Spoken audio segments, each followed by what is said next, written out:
Well, good evening. Let me get the business taken care of here. We got, let's see here, content, live.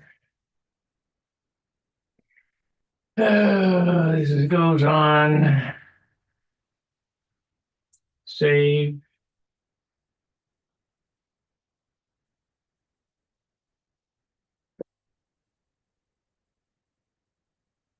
Save.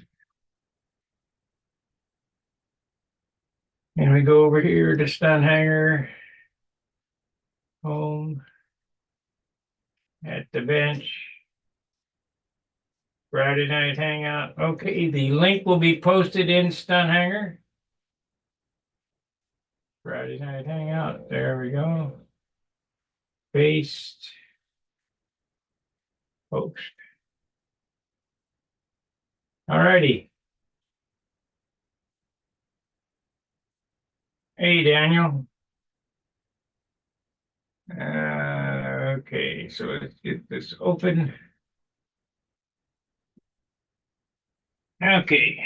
Oh, the damn camera's BS. All right, while we wait for people to come in, the project for this week, the wing is done. The project for this week has been this stabilizer, fully finished. It's ready to start accepting color. Been sanded with 600 and looks real good. The finish on this is added a 1/4 ounce. So this is now 3 1/4. So you got to be careful. That paint will sneak up on you like crazy. I don't know what I'm going to do tonight. We'll wait until some people come in and I'll think of something to do. Probably cut a rudder.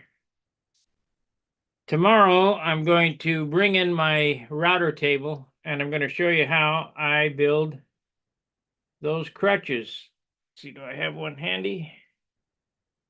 Could have swore I had one sitting on the shelf here. Hey, look.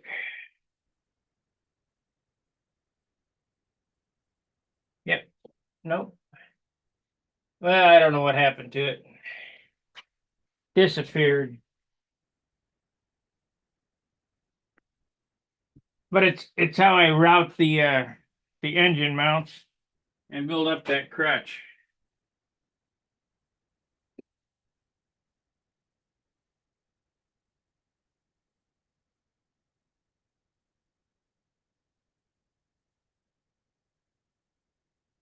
Now this motor mount material is stuff that I bought at Lowe's.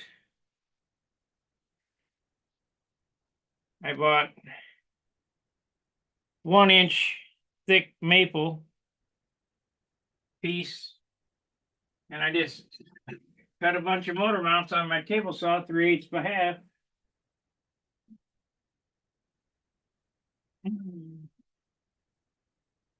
We're going to process this tomorrow.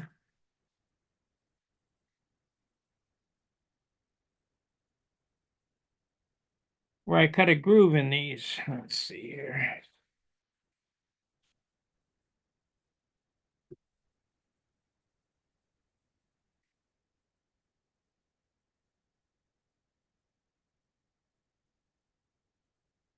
Break this edge here.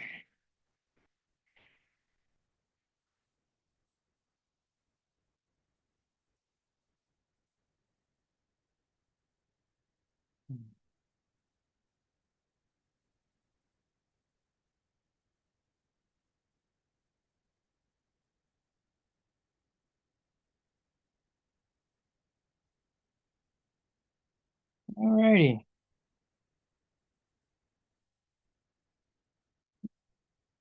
Hey, Gary.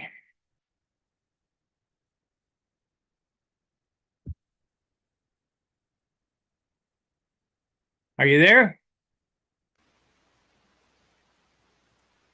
Are you there, Gary? I'm here. Okay, so you can hear me. Yep, I can hear you. Sounds good.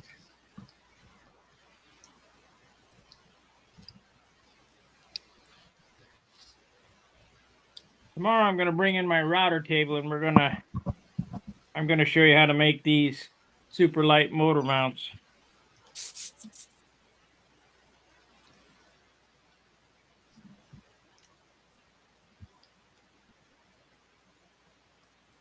If you build a crutch the normal way with 3/8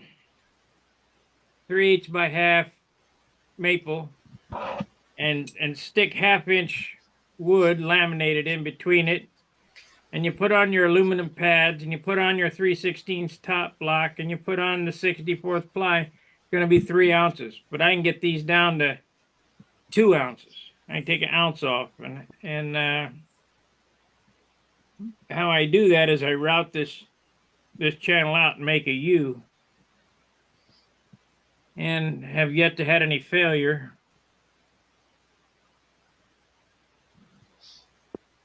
I don't use plywood doublers in the nose. I use the Randy Smith method of 1/8 inch balsa doubler with carbon veil, which I used to use 5/10 veil, but I started using 2/10 veil, and I haven't seen any difference except less weight. If you really want to know the truth, this airplane has fiberglass in it because I didn't have any veil. It has 1/2 ounce fiberglass between that. I don't see any problem with that.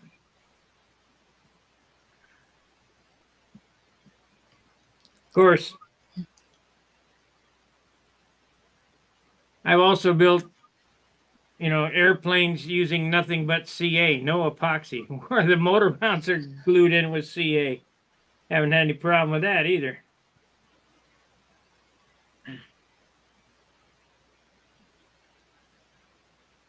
But what do I know?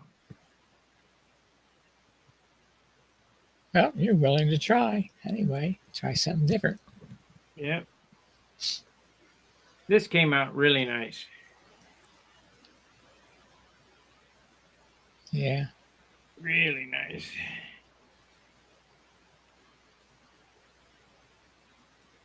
This is the first time I built and finished parts separately. I think I'm going to continue to do it. Makes it a whole lot easier to working on a piece at a time.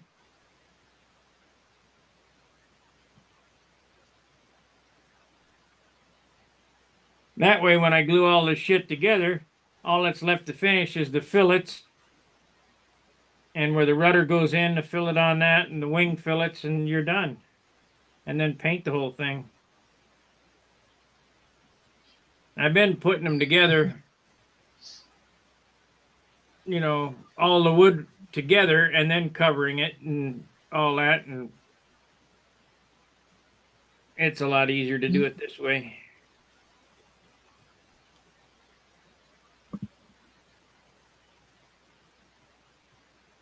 Except for the fuselage. Fuselage will have to be done on the airplane, for the simple fact that I use superfill inside the fuselage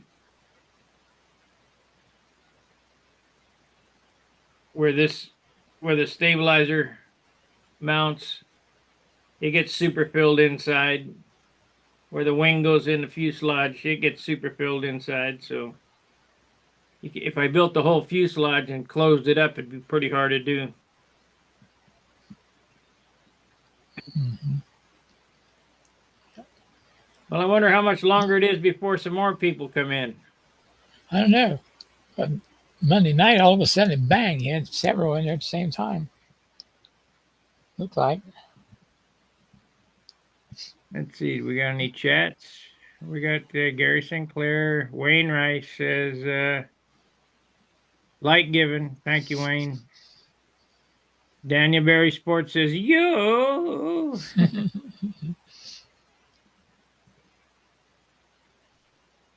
I got a guy who's a heating and air conditioning guy who's following me that he really likes the channel. You know, when I silver soldered this thing on is when I think he came in. Most people don't know how to solder, which is Yeah. weird to me.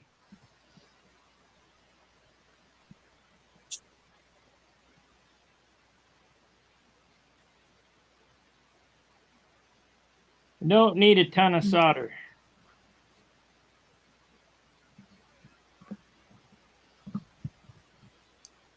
Wonder what happened to our Smith guy. Lives there pretty close to you. Steve, Yeah. which one, the original or the real? I guess it's the. He lives pretty close to you there. He just come in and is building 3 planes at once. That's the real Steve Smith. The real Smith. Okay. Yeah, the original. He was over the house the other day, working on Oh, this we're hit. airplane. Okay. Yeah. He might be in tonight. I don't know. The real Steve Smith, he just fell off the radar. He gets excited and then goes away. And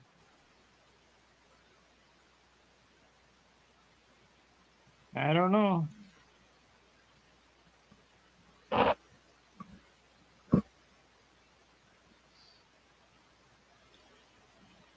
I don't Yeah. know. Oh, they'll be in here shortly.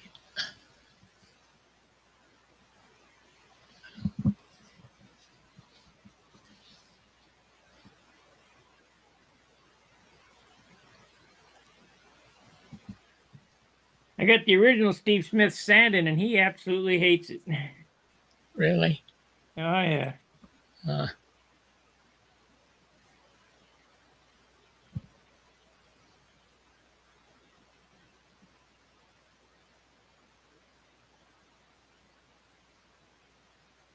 But if you're gonna do a nice finish, you better be a sander. That's all I gotta say.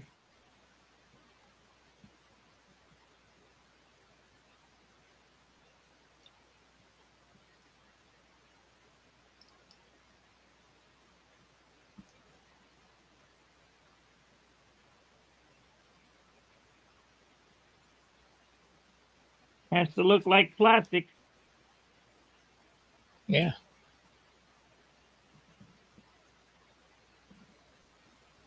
You know, I do think, however,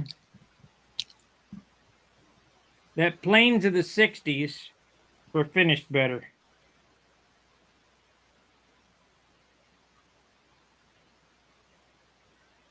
They didn't have urethane back then. They only had dope. Yeah. And you look at some of those airplanes, if you ever see them crashed or whatever, they're beautiful inside and out. I mean, they're sanded well. They really took their time making them nice.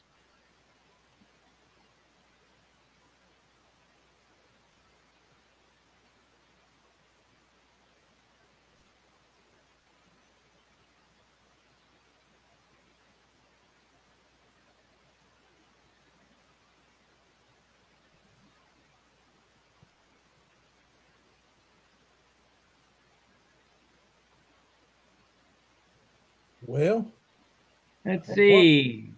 Oh, there is a little sound there. Okay.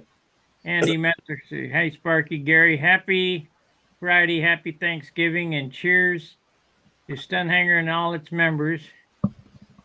Here comes a super chat. Oh, Well, I haven't got it yet, but he said, "Here comes a super Huh? chat." Well, we appreciate it. Nope. I thought they were, but they didn't. Let me get this muted and I get it fixed. Here comes a super chat for the server fees. Oh, okay. YouTube might take a while.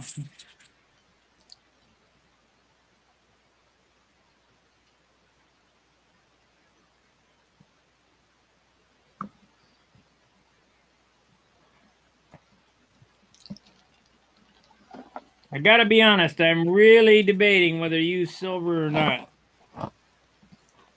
I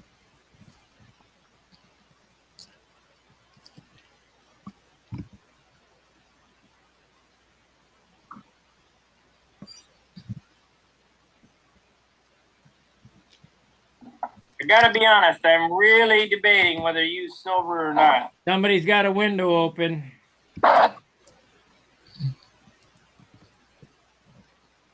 That must be you, Steve. No window over here. I don't hear it echoing again. Well, thank you, Andy, for the $50 super chat. That really helps out.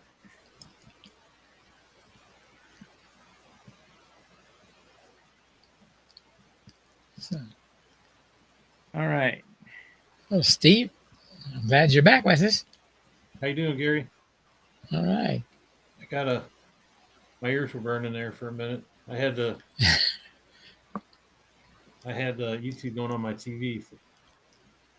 I'm in the middle of a homeowner's claim, so I've had some roofing matters to deal with. I'm kind of busy with that. Okay. The worst part of that's I thought we kept you up too late the other night when we was on. No, that was late. I started playing hockey again too. I've been off hockey I play ice hockey a few mornings a week with a bunch of other old men, and I hurt my knee, and so I've been off for about 3 months, and I just started playing again last week. I got up early and did it Saturday. I don't normally play on Saturday, so I was in bed early Friday for that. But I got another post to put up about my sky race, hopefully tomorrow. The latest in the triple sky race saga.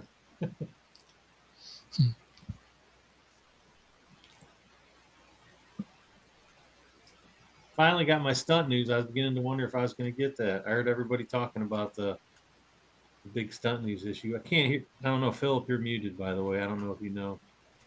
If Phil is muted.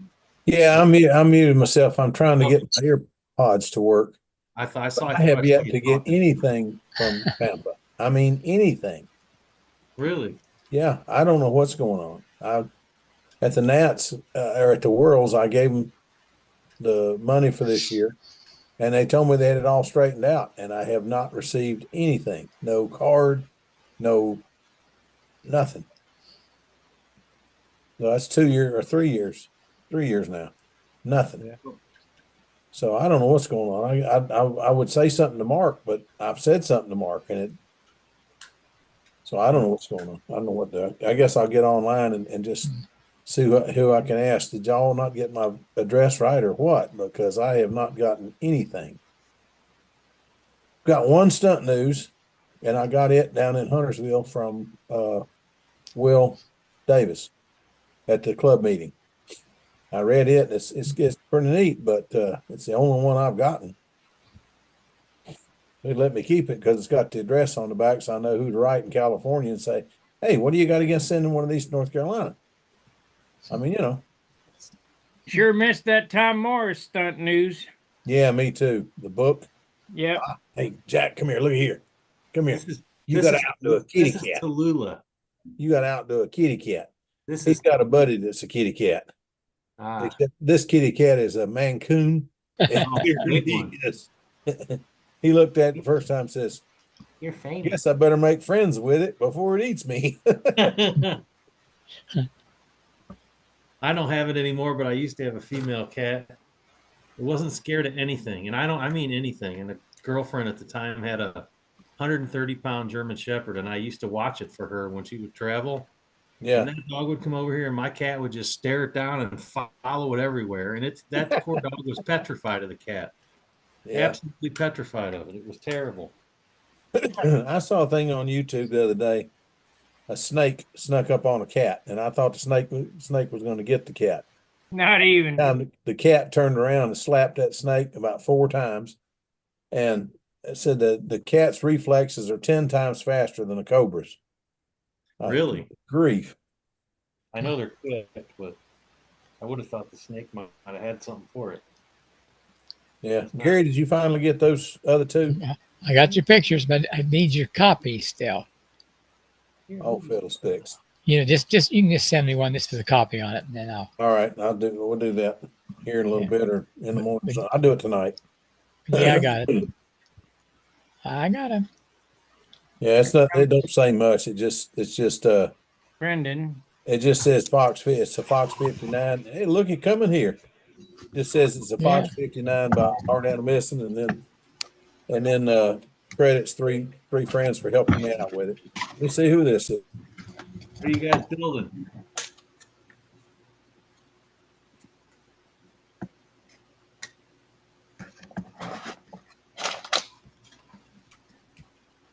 Hey, everybody. Hello. Howdy. What are you building? We are just getting started with a smoothie. So we got a smoothie kit at the Nats as part of the beginner prize table. Nice. And Angstrom has not had a classic eligible plane or old-time stunt eligible plane that he's built himself. So that put us behind when we did we're at the Nats kind of competing. So we're putting together a smoothie to be able to get appearance points for that type of stuff down the road. So truly just at the infancy of, I mean, we literally got the spar up and are trying to put the ribs on now. So at the very beginning of it all. You're going to test fly it later tonight, though? Yeah, exactly.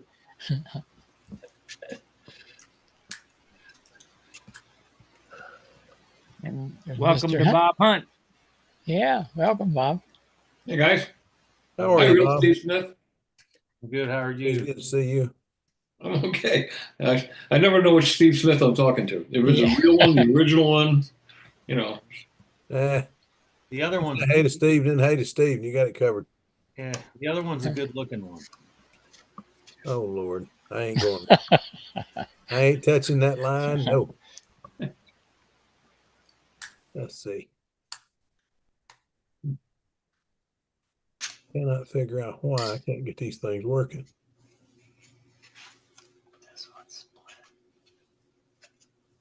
what are you building there? We're putting together a smoothie. So we're just starting on the ribs and the spar. So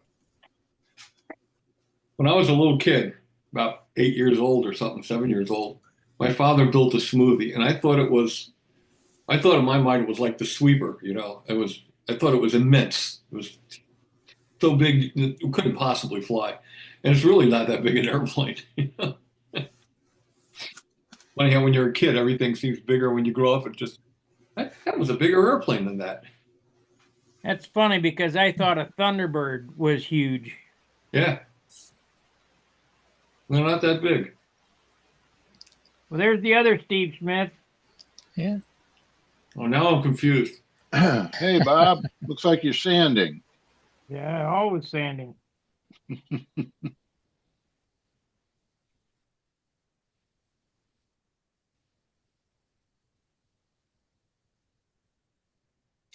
How you doing, Phil? Doing great. Just trying to get these doggone earplugs to work. I can't figure out why it doesn't work. Oh, wow. Hey, it's good to see Junior and his cat. Yeah, he got his putty tat. He's a regular movie star tonight. Mm-hmm. How's it going, Bob? Bob Hunt? Yeah, I'm good. I'm okay. each one of these. How's the back? Not good. Not good. No. Okay. Not good. It's Yeah. not so much my back. My back's not that bad. It's my legs, and it's because of the stenosis. Oh, yeah. I've been dealing with knee pain since before the Worlds. Yeah, get them on the middle. Have you ever had an MRI on that, Steve? Like, do you know literally what's in there that's bad, or it just hurts? No. It's actually getting better. I think it was something with the ligament on the inside of the knee, not inside, but on the inside part of the knee. I don't know which one that is, but A ligament is muscle to bone, and a tendon is bone to bone. Or no, it's the other way around, right? I don't know. I just know that all the athletes and football players have like ACL tears. Yeah, ACL, MCL. Yeah, ligaments. MCL. Mine might be a MCL. I don't think it was torn, but it was certainly strained. Well, mine flipped over one time. Ooh. I fell on my backside and bent my knee backwards, and it flipped over. They were going to do an operation on me, and I was on the last day at work before I was going out for this operation. I had to go back to the same intersection. I fell on the same hill. My knee felt like it came apart, but the thing flipped back over. Wow. So I didn't have to work on my knee. A flipping ligament. Yeah. Wow. But nowadays, a buddy of mine just had the same kind of problem, and he went to a place over in Greensboro, and they inject your knee from the back side. They put this stuff. It looks like silicone to me on the pictures. It looks like they put silicone up in your knee, and it goes around and acts as the padding, and your knee quits hurting. Says he hadn't felt this good since he was 20, and he's 70, 74. I hadn't heard about that one. Yeah, it's Carolina knee specialist, knee centers, pain centers, something. I don't know. I'll find out if somebody wants to know. But it's supposed to be all over the country. Guys, I'll be back in a minute. I'm going to shut this thing down and try to bring it back up. Be right back. All right. I got a question for Bob. Yeah. I got that wing, whatever the wing area is, you would know better than anybody. And I only have 168 square inches of elevator stabilizer. What percentage is that? Well, I flunked out at general math. You have somebody else here could probably do it. It's got about 635 square inches, I would think, on the wing. So it's not that big a wing. So okay, you probably have a 25% stab there, an elevator. And that's good enough, right? Oh yeah, sure. So because I've had them as high as 35%. Looked like I had two wings on the airplane. Well, because this is excuse me, such a low percentage, I should make the tail moment 17 inches instead of 16. Yeah, that won't hurt a thing. What did you say the area of the 630, 635, someplace on there? No, the stabilizer elevator. 168. 168. And I think the wing is 26%. That's fine. okay. That's ideal. Math is hard, but sometimes it can be done. Well, you're sitting at a computer, right? Yeah. Yeah, sorry guys. I didn't mean to turn this into a talk about aches and pains. That's all right. We all got them. Just being curious. We all have them. Angstrom doesn't have them. He's a kid. He didn't have them. You know. No, not for a while. Look at all that hair too. He's got it all going for him. He's just sitting there cackling at it. He's laughing to himself. All these old men complaining about their aches and pains. Just wait. Yeah. Not yet. Not yet. Just wait. Of course, we won't be around when you have your aches and pains. So. No.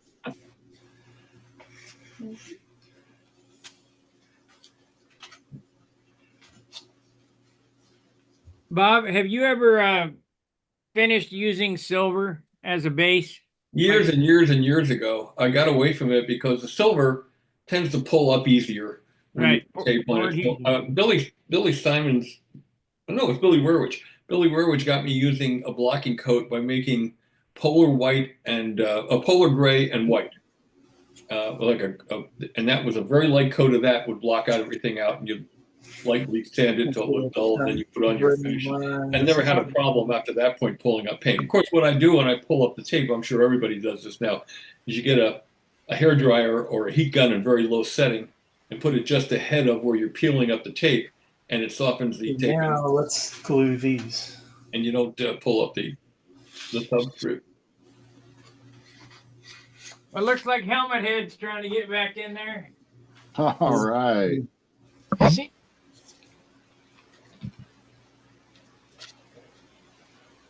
I'm not ready. Should I put it on there? Okay. Go for it. Yeah, he was pretty goofy, that kid.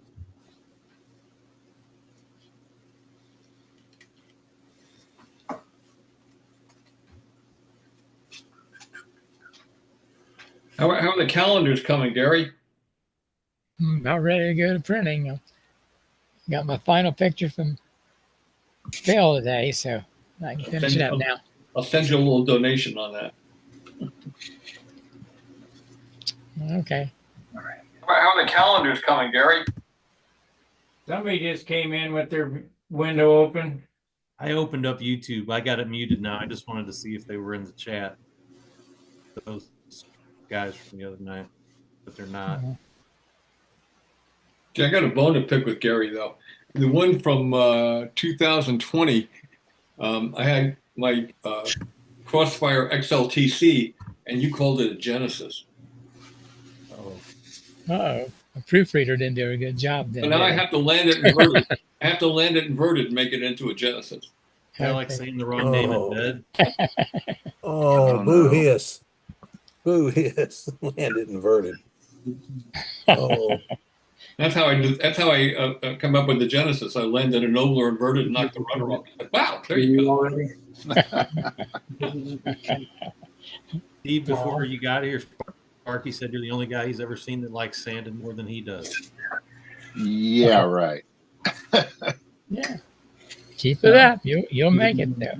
I don't think anybody likes sanding as well as Sparky does. That's just not possible. I think Sparky wakes up with a sanding block in his hand. Okay. That makes that first trip to the bathroom kind of scary. Well, I got in Oh. trouble once for sanding in bed. Oh, Oh Lord. Just make sure if I'm- you do what Steve just suggested there, that you don't get the sandpaper mixed up with the Welcome back to toilet that. paper. Because there's already glue in there. Oh golly. That would be a little. That would not be Y'all are good. rough tonight. Why do you have this just off to the side? Y'all are really come here. Because it was up there. That could be dangerous. I moved it there. Okay. Well, I'm telling you.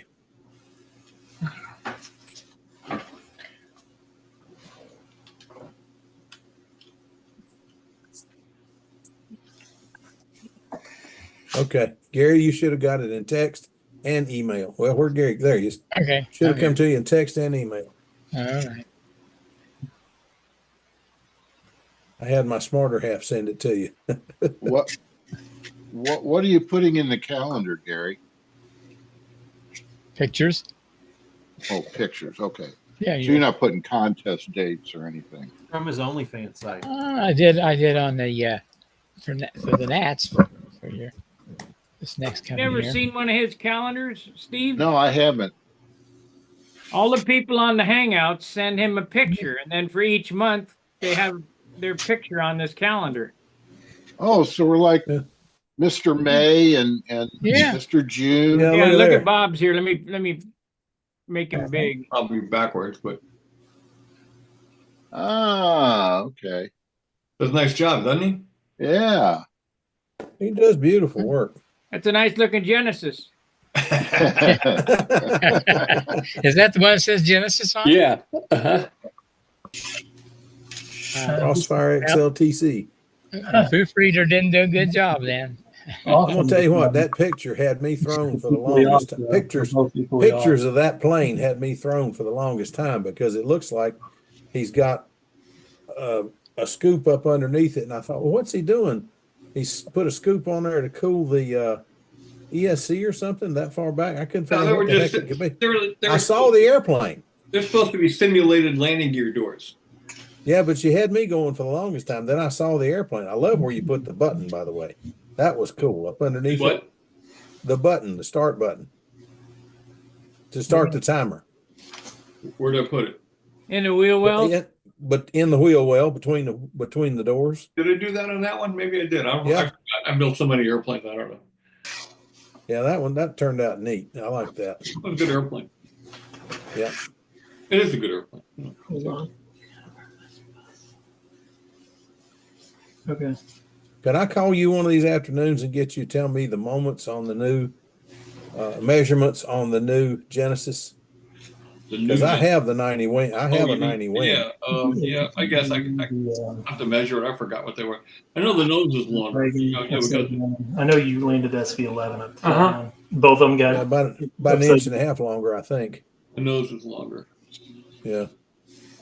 That thing is so nice looking. I like the looks of it.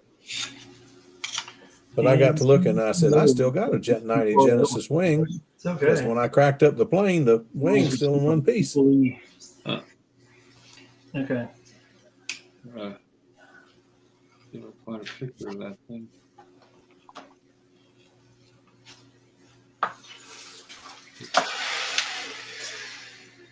Okay.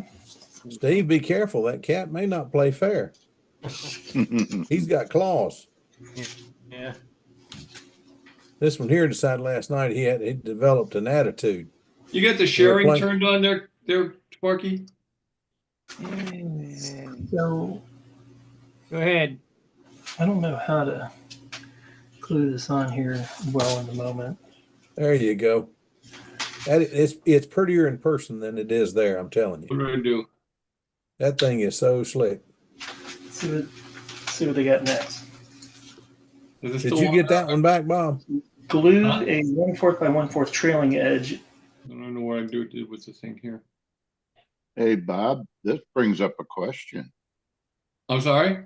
I said, this picture brings up a question, and maybe it's just, Let me see if maybe I it's can just find my way weird back. on the I'm the kind of picture, lost but- here. Hold on a why second. are the lead outs so different in length? Oh, Oh, that's so easy. they don't ever come. The two clips never come together. I got it. Ah, I'm lost here. I don't know how to get back where I'm supposed to be. Up There we at the Well, that's top of why the I had to screen, go it out and should come say back a minute stop ago. share. Now I'm back. Yeah, I make the lead outs a different length so that the clips never get adjacent to each other. They can never jam together. Don't ask me how I know. Yeah, So I then, do the same thing now for the same reason. Yeah. so do you make the lines? Mm-hmm. Every Different airplane has a dedicated two dedicated sets of lines for it that are custom made for that airplane. Okay. Walker almost lost an airplane 3 or 4 years ago at the National. He lost a flight because they jammed and the thing kept doing loops, and he finally got it apart and got down, but he lost the flight. Hmm. Lead outs jammed on him. So That looks good, Stuart. What is that? can happen. I was just amazed he got the plane back. Yeah. Yeah. Every time I've seen that happen, it did not end well. Generally not. No. I'll tell you what never ends well is when a lead out breaks. Oh yeah, I've seen you prove that one Yeah, I time. proved that at the '96 National. But I I don't can want tell to you see one that thing. again. I can tell you one thing. That airplane did less than a 5-foot radius loop. Yeah, Went Yeah, on they that were one line. It just started doing these little loops and went into the ground. yeah, it was a shame though. It was such a pretty airplane. That was my The- favorite that was of the all second- Bob's airplanes. That was my favorite. That was the Second. most beautiful. The red, plane white, he'd blue done. Saturn. Yeah, Mhm. it was pretty. That Yeah. XLTC you showed, is that the one that cartwheeled that one time I was going to try to catch it when the dust devil came up? No, that was the one before that. And I took it home. Brett Buck and I and Will Demaro, we took it back to the motel room and glued the fuselage back together and got it flying again. And I missed making the top 5 by half a point. Wow. Mm. That's the same year I caught a P-51 Mustang before it hit me in the face over on Circle 4 Oh, between wow. 3 and 4. The wind came up and picked an airplane up, and I caught it by its fuselage and handed it back to the guy. And they speak Portuguese. I can't quite understand them. Said thank you. I said welcome. Let's try not to. Yeah. I think Let's that try was not to do it again. I'm not sure if that was the year that the engines were flying out of the airplanes and the wings were coming off. But were you there that year? What happened? Were you there the year that the Brazilians came down and the fuselage separated from the wing, and the wing came down like a leaf on the end of the lines, and the fuselage went out into the cornfield. Fortunately, I missed that one. And then I was standing, but I don't know how I get involved in that stuff. I was standing between at the corner there between 3 and 4, and when an engine came off and almost hit me, about Wow. 10 foot away. I missed Engine, that one. This engine, is that airplane that had the cartwheel, yeah. and that's the same one I'm flying now. The red, white, and blue one, the same airplane. I refinished it. Started on 2012 Easter morning and refinished that airplane, rebuilt it, and put new shells on it, and fixed everything on it, and repainted it. And that's was in the red, white, and blue scheme. But that's the airplane right there. That's pretty. That was a good airplane. It still is a good airplane. Still is a good airplane. Sparky, Yeah. remind me not to stand near you near Circle 4. Well, that seems to be the place where the shit happens, but it happens when the Brazilians are here. I asked that one guy, I said, do you guys use glue in Brazil or what? Here's that same airplane after it was refinished. Yeah. Oh, neat. That's the same airplane. The faux Thunderbird theme. Yeah, it was, I was told that sort of like, what a Thunderbird scheme might have morphed into over the years. Who helped me a little bit with that was Sina Godarzi. Uh-huh. He did those little polywogs on the nose and on the rudder. I don't know what else to call them. They look like little polywogs. And I thought that looked really good. So, actually, looks good. I have a picture of what it was supposed to look like. He did a much more involved drawing for that. Let me see if I have that. I have it here someplace. Let's see if I can find it. One that you didn't want to put the effort into, huh? Well, I ran out of time, actually. Yeah, I think I got it here.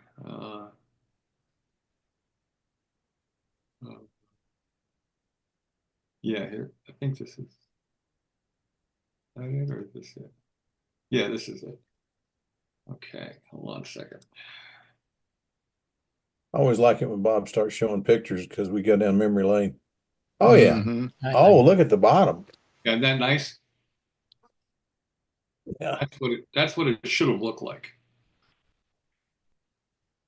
Yeah.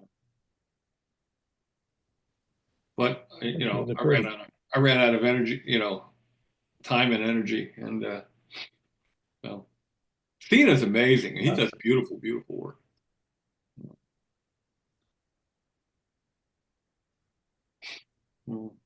That'd be no problem. Just load that into my plotter and hit print and cut out a stencil and stick it on there. Yeah. Hmm. Why don't you do that? Yeah, I think I might have a plane that Hey, you might got- fit on. Crossfire nearby that needs a scheme I'm on? too lazy for that. Yeah, I do. Two of them. Steve's is about. He did a great trim scheme for that big twin, Sparky, that real big twin I have. That Yeah. you had for a while. I got back.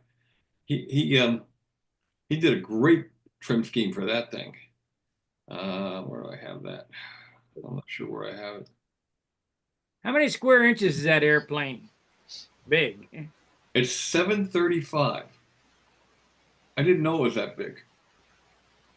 All right, here we go. I'm definitely going to use this scheme. one of these schemes. Mm. Mhm. Really pretty. You know, I got that Yeah. scheme. Anybody know what the Texan 2 is?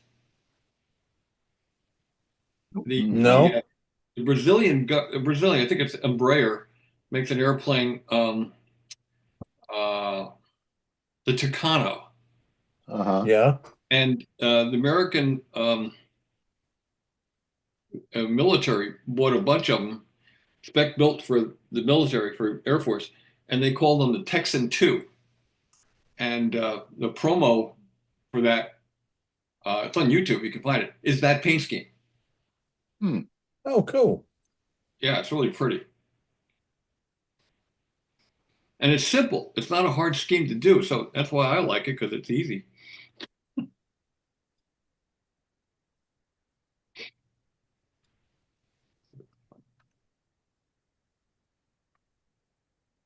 Oh, Lordy. Excuse me.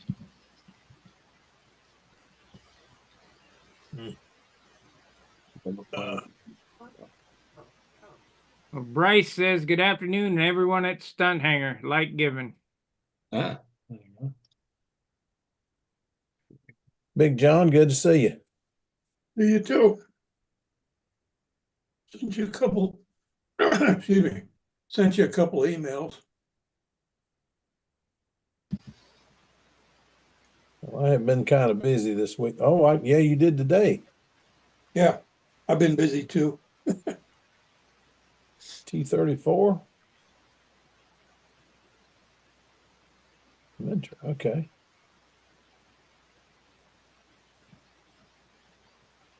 I'll look at it a little bit.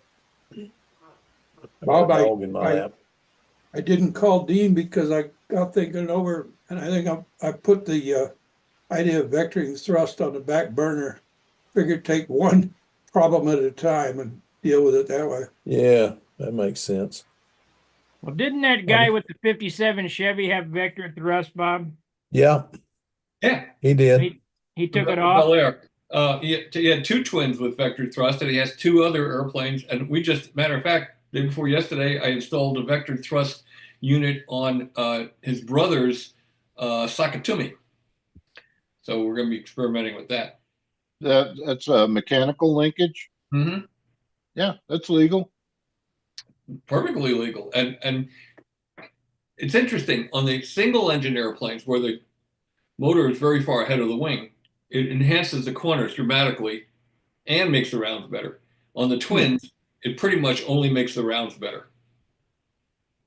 I don't know why that is. I mean, the props being that far back, I guess there's not that much differential or whatever. But on these single motor airplanes, it makes the corners amazing. And it locks amazing after a corner. But the big thing it does on both single engine and twin engine airplanes is it makes a transition in the rounds. You can kiss them right on a point. There's no hang on, or you don't get a flat in there when you're doing the intersection point. It intersections perfectly. Like on a horizontal 8? Yeah, or a vertical 8. The intersection point is you could kiss it on a point, and you won't get any flat, or normally the flaps hang on so much that you get a little weird looking thing in there. But these things really work well. Does he live near and apparently 10 in degrees, Vermont. 10 degrees is the optimum amount. Either way. Any more than that, you're not getting any more effect, and less than that, you're not getting the effect you want. So That's pretty slick. I thought he lived in Vermont, Bob. I didn't know he lived near he does you. live in Vermont. He lives in Vermont. His brother lives just up the road from me here in the Poconos. Oh, okay. He came down to our contest in Huntersville when we were having them. And I always wondered how in the world they afford to come from Vermont in that big van. He must have a heck of a job. You should see his house and the property. He has like a couple of 100 acres in Vermont. They do with their own maple trees, and they make maple syrup and bring it down. And he hunts on his own property. He's worth a lot of money. His brother has got a 7,200 square foot custom built house with an elevator in the house, an indoor swimming pool, 3 kitchens, a 7-car garage on about 60 acres that you feel like you're in Alaska Hmm. up here in the Good grief. Poconos.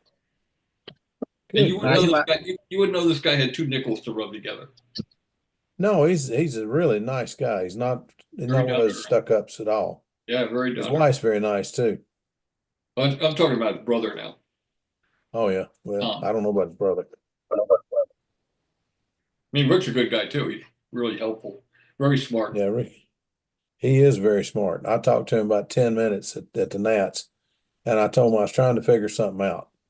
And he told me, "You're going about it all wrong." He said, "You can do it that way, but it's much easier to do it this way." And he drug out a napkin and a pencil and showed me how to do it much easier. Mhm. I came home and did it, and it took about a third of the time, and it works very well. He's Yeah, sharp. he was involved. He was an engineer, and I guess he was involved very heavily in fiber optic projects. So is Dean Pappas. You know, he does regeneration of signal for fiber optics under the ocean. That's what he does. Yeah.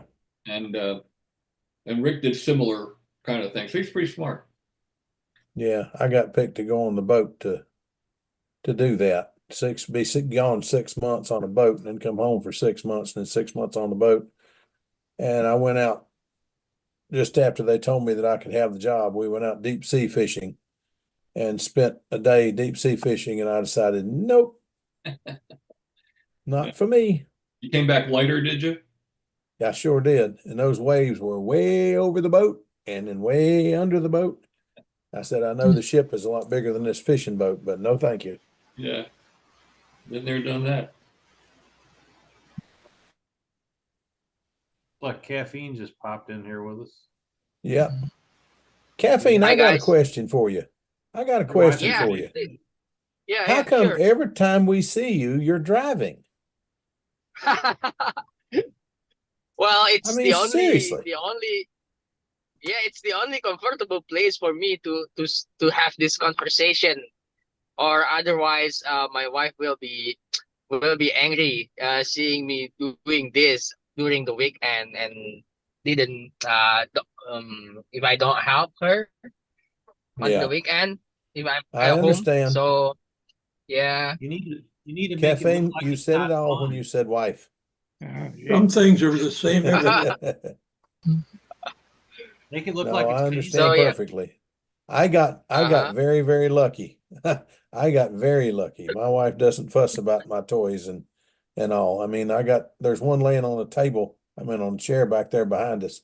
It's going downstairs when I Mhm. get off here tonight, but it's up here right now.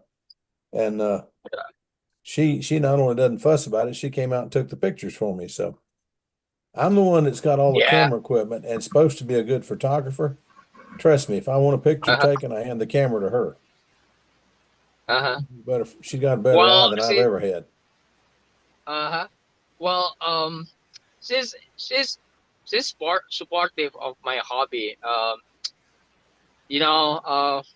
Back in February this year, she insists me to bought like 3 planes while we were going on a holiday in Singapore. So yeah, but yeah, since it's morning, Saturday morning, and then she hates it every time she sees me like doing this on Saturday morning when I'm not flying.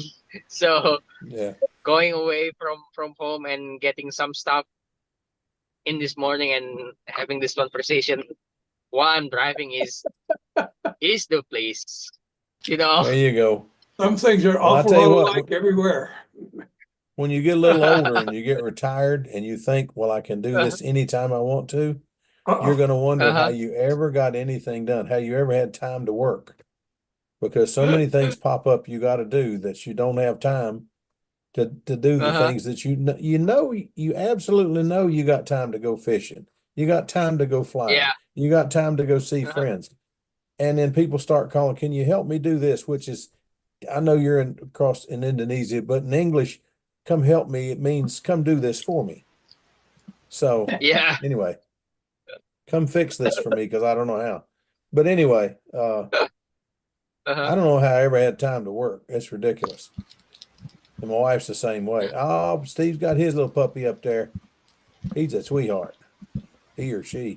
I knew how I had enough time to go to work. because I don't know how I got all my fun things done. Well, I seemed like I had more time to do the fun things when I was working than I do now. And I had one of those 24/7 jobs. I mean, you get off work and come home and something broke, they call you and say, "Hey, I need you back here." You had to be there in half an hour, or they wanted you to be. Yeah. Uh-huh. So 24/7 on call.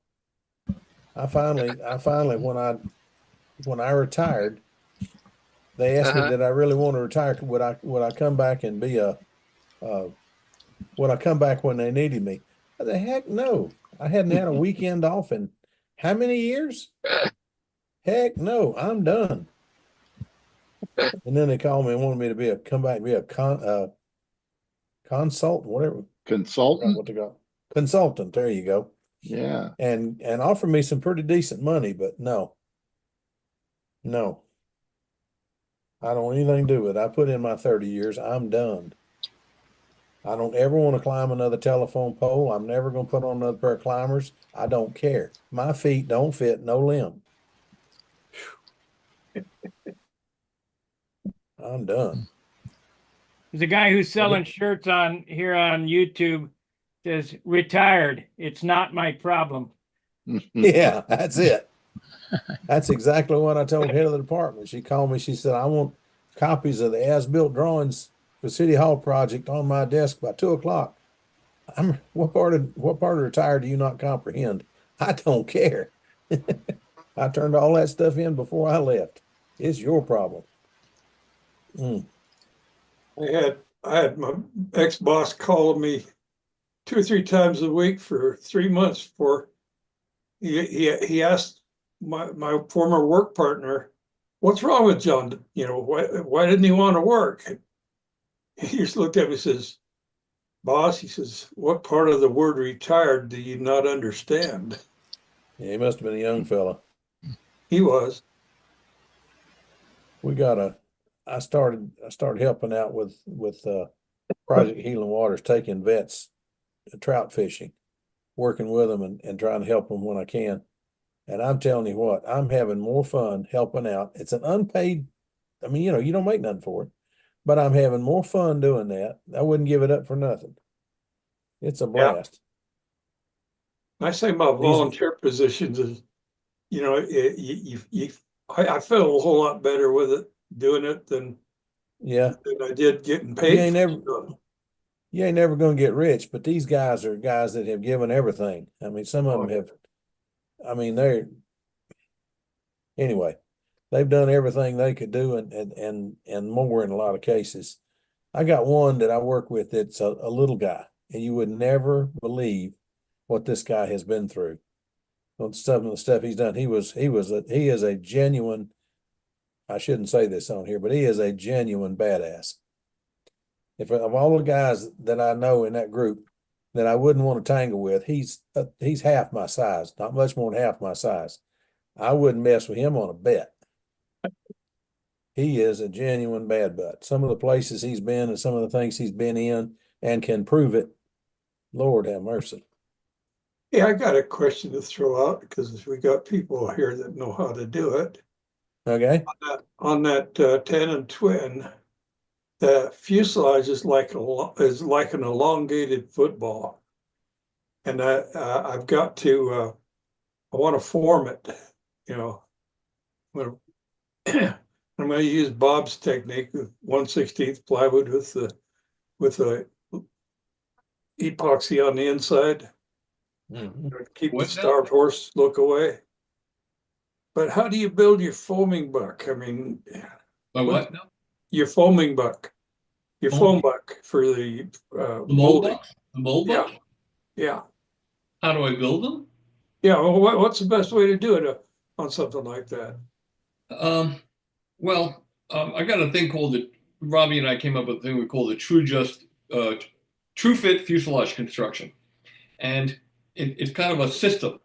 And we don't build our fuselages with an outside jig. In other words, trying to make formers to fit and holding in with outside formers. We build around a plate that's the shape of the inside of the fuselage.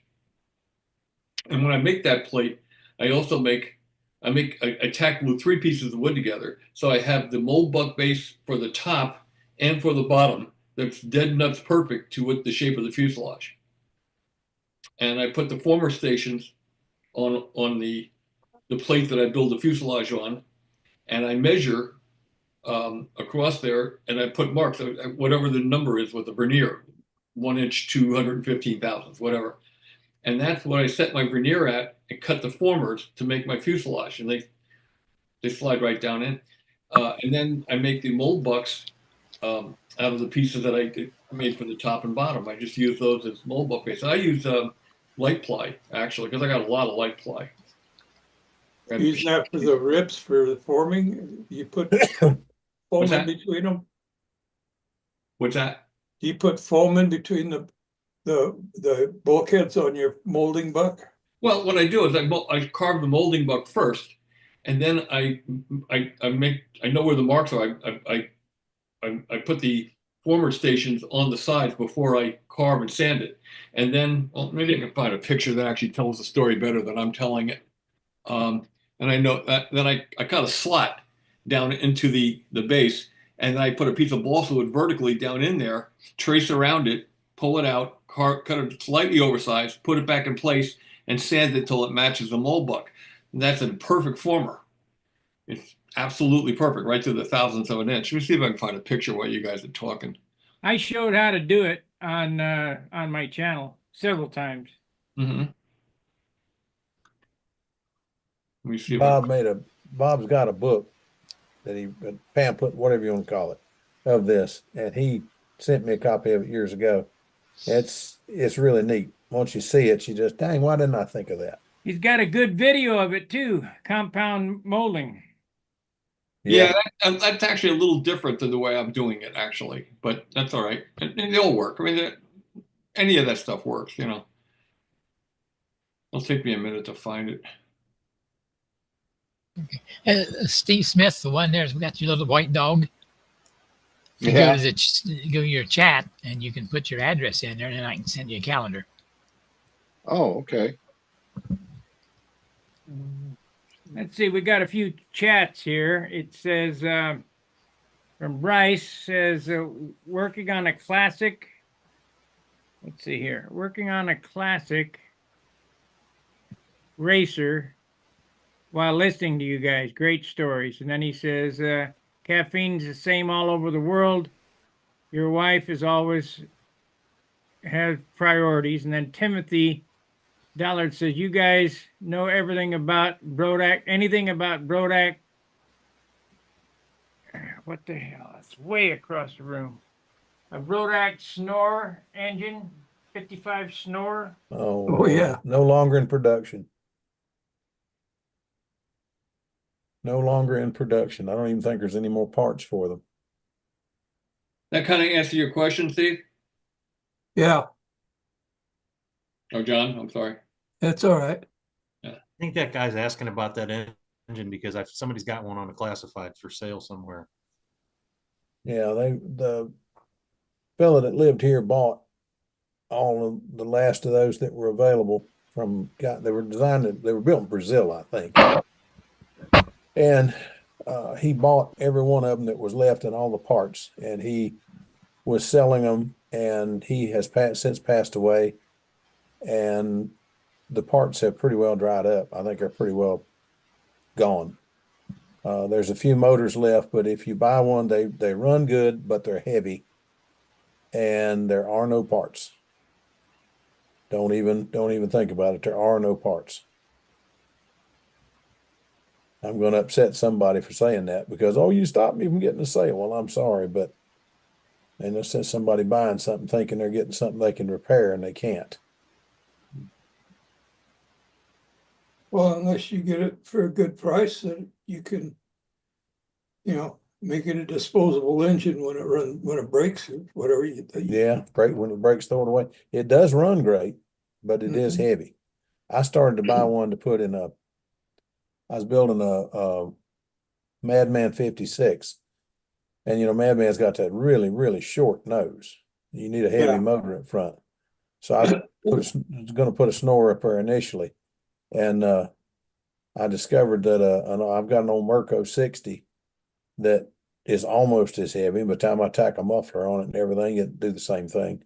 And I have a spare for it, so that's what's going in mind. Steve, go If ahead and I give ever me your finish it. address, your mailing address, so I can mail the calendar to you. Steve, you're muted. You muted yourself. Oh, you want mailing address, not email, right, Gary? Yeah, well, I Yeah. got your email. That's all right. The Oh. mailing address. Yeah, I need it. Okay. And he wants to mail you a calendar. You'll like it. It's worth it. I know you like to be secretive, but you'll like it. Hey, Gary, that reminds me, do you have any more of those little cases? I broke mine and I can't find one that I can substitute. Okay. Get you one. Thanks. It's like Bob, I got a dumb question for you. Turning point. I just wanted to show John this. Can you see that the base plate is tack glued down to the granite piece I have there, very flat granite piece, and you can see how each former station has a number next to it that was marked with a veneer. So I could cut the formers to that exact number, slide them down between the fuse sides, and hold them in place with those foam covered bricks. That's a good deal.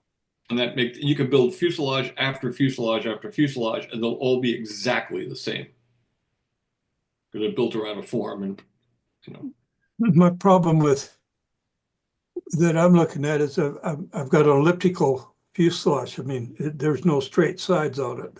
It doesn't matter. And it's going to split in the middle for the bottom and the top pieces rather than side by side. Yeah. But I think I've got a good idea what to do. That I lofted it out pretty well. I don't think I need to worry about the fit on the bulkheads. Mm-hmm. So, but that I enjoyed seeing what you did because it gave me some ideas. This is Looks like Brendan dropped off. I wonder why. This is the formers in place. So did caffeine. Isn't that pretty? Before you put the stringers, then there's the 1/8-inch stringer goes down there. Then you notice the formers are taped to the shell formers are taped to the fuselage formers. They're not glued. Right. So that when you put the shell on, you invert it and then you glue it to the stringer. Stringer's not shown on there yet. And then you take off the tape and pull the whole thing off, and it holds the formers in the shell in the right orientation. And then you just pinch around and glue them and trim the bottom, and it fits perfectly on the fuselage because everything's made to fit together. Oh yeah, that's really that's nice clever. system.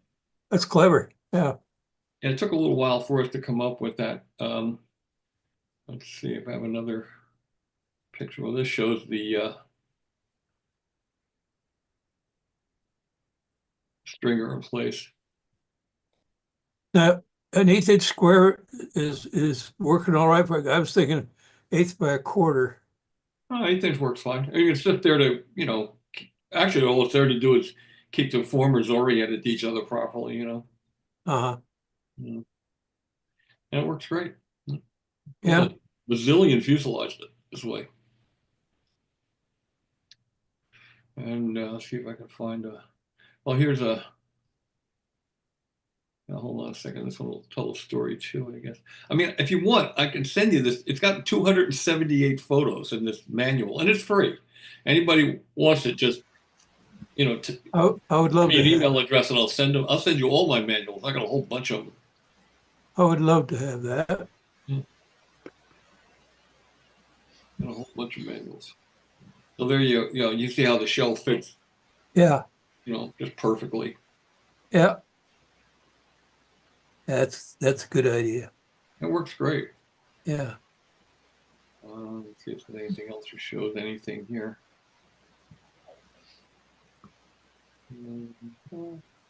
What we did on the Pathfinder LE is, I believe there's a little 1/16 by 1/4 strip that actually fits between the bulkhead and the block, the top block. That's formed. and that just sits down over it, and then you just glue to that strip. Yeah. Now, the beauty, I'm going to see if I can explain this. To fit these shells so they fit absolutely perfectly. Um, um, you take the vernier and you measure, hold on a second. You can measure the width of the fuselage at that former station, and then you Right. measure the width of the shell to make sure it's identical. Right. The outside to the outside. And if it's not, you can see that you can slip the former and put a little bit, a sliver in there Yeah. to spread, or you can take a sliver out to reduce the size. So you can custom fit every former station and make the shell fit perfectly, so virtually no sanding is required when you glue it on. It just fits dead perfect to the fuselage crutch. Now, and you're using that epoxy, that what is it called? The finishing epoxy. Z-epoxy finishing resin. I put a coat of that on the inside of the shell to stiffen it. And then generally I also put a CA in some 2/10 carbon matte in the curve of the shell between the formers, and that makes them plenty stiff, so you don't get that starved horse look, Yeah. Or Yeah. that too little, too late, Uh, actually. Bob, which direction is the grain going on those formers? On the formers, it's vertical, so you can split them if you have to and size them correctly. And Okay. then let's see, I can find. You don't remember how you did yours, Steve? No, Yeah, well, yours are right. They're up and down. You can see you make those things. that's why they were breaking Oh, so that's nice. easily. You can make them fit pretty close. Yeah, that's pretty darn close. Very little sanding required. And I'm using 16th inch, and this one shows the 332nd fuselage. But the last several airplanes I've used 1/16 fuselages. And I can make everything fit without having to sand anything away. Yeah. Well, and it's a monocoque construction, and with all those Yeah, curves. it's a monocoque, exactly. That's exactly what it is. Each section is a monocoque. There's Yeah.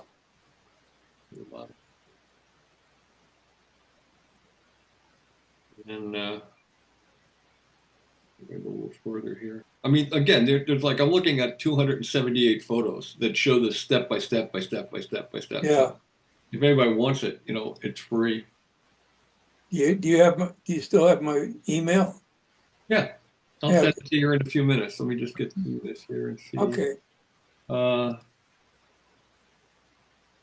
And then what I do is I go in and I Swiss cheese all the formers and all the shell formers because I like to pass the air through the cooling air vented through the fuselage out the back. Yep. And you do that before they're glued in? Mm-hmm. No, I glue the formers in, and then I put a little backing piece and take a sharpened brass tube and just punch holes. Just wherever. You did the same thing, Steve, only not that exaggerated. Yeah, and I broke a lot of pieces doing it. Sparky likes to sand. I like to punch holes. And I just break things. And then it shows it. I mean, again, I'm showing you a tiny fraction of the photos of this manual. The wings in place, the thing just fits in perfectly. And of course, the formers line up again, forming a monocoque. That it's incredibly twist resistant. Oh yeah. And pretty strong too. Yeah, it's incredibly strong. Even with just using 16th.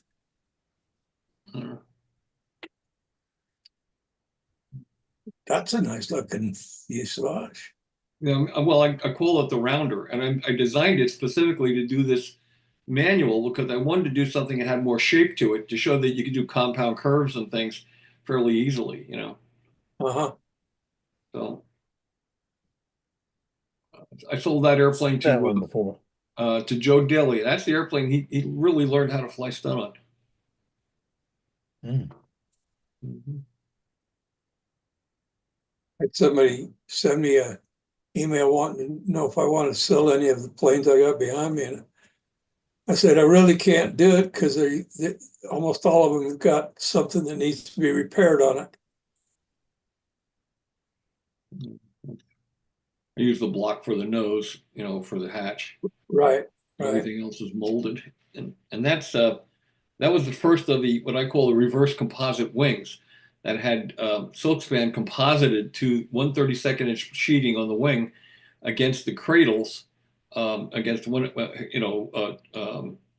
Mylar laid in the cradle, and I put a brushed the wing a coat of Z-epoxy, wiped it all off, heated it, wiped it off, let it cure, and then I laid the silkspan on.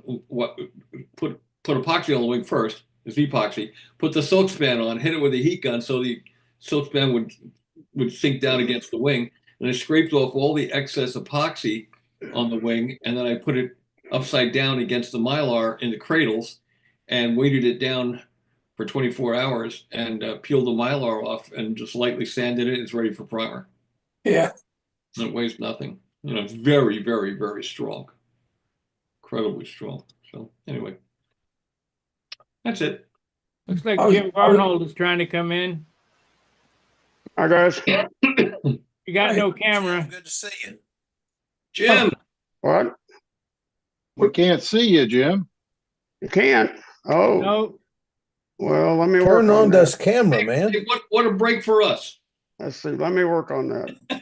Oh Lord. Oh, Lord. Oh, my. That's your buddy talking to you like that. hey Jim, your package will go out Monday. Oh, okay. Thank you. Thank you. Bob, I was looking at a Hmm. picture. I'm gonna have Actually, I'm gonna have to go out and come back, I think. I was looking Figure at a JPEG of your oh, come on, flew the 95 net. We were just talking about it last week. Genesis? No.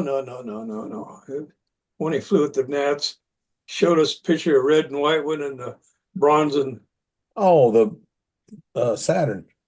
that's it, the Saturn.